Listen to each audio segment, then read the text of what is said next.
السلام علیکم۔ آج کی یہ ویڈیو حرم خوفو کے بارے میں ہے۔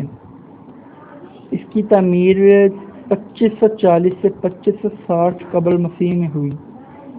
اس کی بلندی 481 فٹ ہے اور اس کا قاعدہ 756 فٹ ہے۔ حرم خوفو، جسے غزہ کا عظیم حرم بھی کہا جاتا ہے، یہ 3 اہراموں میں سب سے قدیم اور سب سے بڑا ہے۔ ذرائع ابلاغ کی رپورٹیں اٹھا کر دیکھیں تو پتہ چلے گا کہ مصر میں آنے والے انقلاب نے جہاں ملک کو سیاسی اتھل پتل کا شکار کر دیا ہے، وہیں کفن چوروں پر مشتمل ایسے گروہوں کو بھی پیدا کر دیا ہے جو غیر قانونی طور پر مدفون خزانے کی تلاش کر کے چاندی کاٹ رہے ہیں۔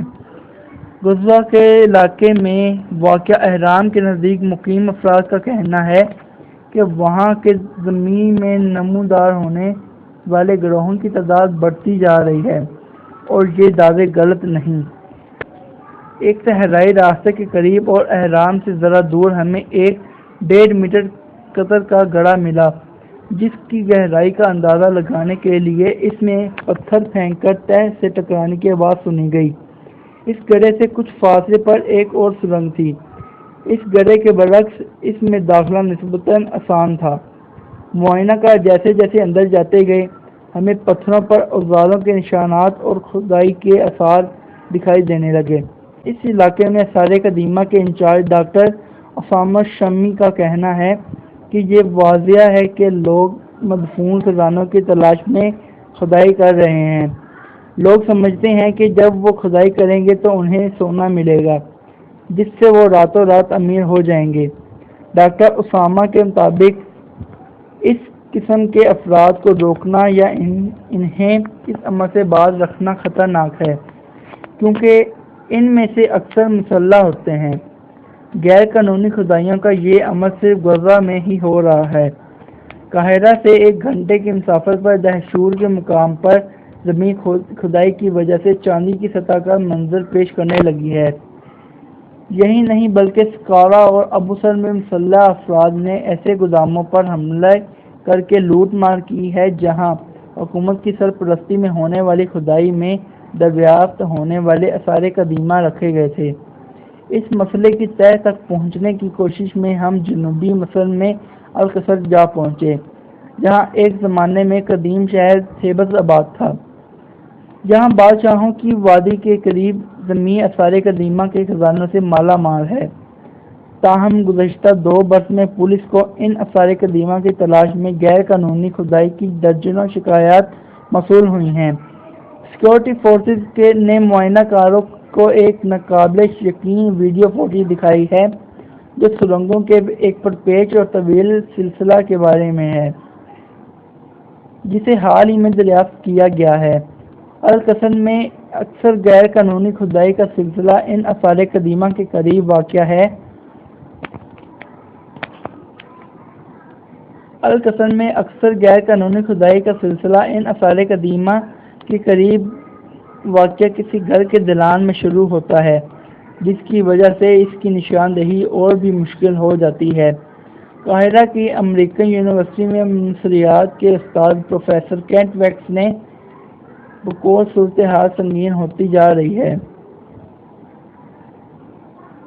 قاہرہ کی امریکن یونیورسٹی میں مصریات کے استاد پروفیسر کینٹ ویکس کے بقول صورتحال سنگین ہوتی جا رہی ہے۔ القصر میں سیاحت اور آثار قدیمہ کی پولیس کے سربراہ بریگیڈیئر حسنی حسین کے مطابق غیر قانونی کھدائی ہمیشہ سے ہوتی رہی ہے، لیکن انقلاب کے بعد اس میں اضافہ ہوا ہے۔ ایسا لگتا ہے یہاں کوئی سیکورٹی ہی نہیں ہے۔ وہ اس امکان کو رد کرتے ہیں کہ مصر میں اب بھی زمین میں نمودار ہونے والے ایسے گڑھے موجود ہیں جن کے بارے میں پولیس کو معلوم نہیں، جبکہ اب تک جو بھی خزانہ چوری ہوا ہے اسے برآمد کر لیا گیا ہے۔ بریگیڈیئر حسنی حسین کے بقول ہمیں اس بات کا علم ہے کہ یہاں کیا ہو رہا ہے، لیکن مجھے یہ بتاتے ہوئے خوشی ہو رہی ہے کہ ہماری محنت کی وجہ سے اس ملک میں کہیں سے بھی کچھ چوری نہیں ہوا۔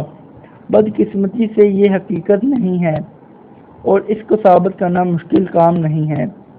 مصر میں غیر مدفون خزانوں کی تلاش کی کھدائی اور قدیم فن پاروں کی تجارت غیر قانونی ہے، جس کا نتیجہ یہ ہوا ہے قاہرہ میں قدیم ساز و سامان فروخت کرنے کی بلیک مارکیٹ وجود میں آ گئی ہے۔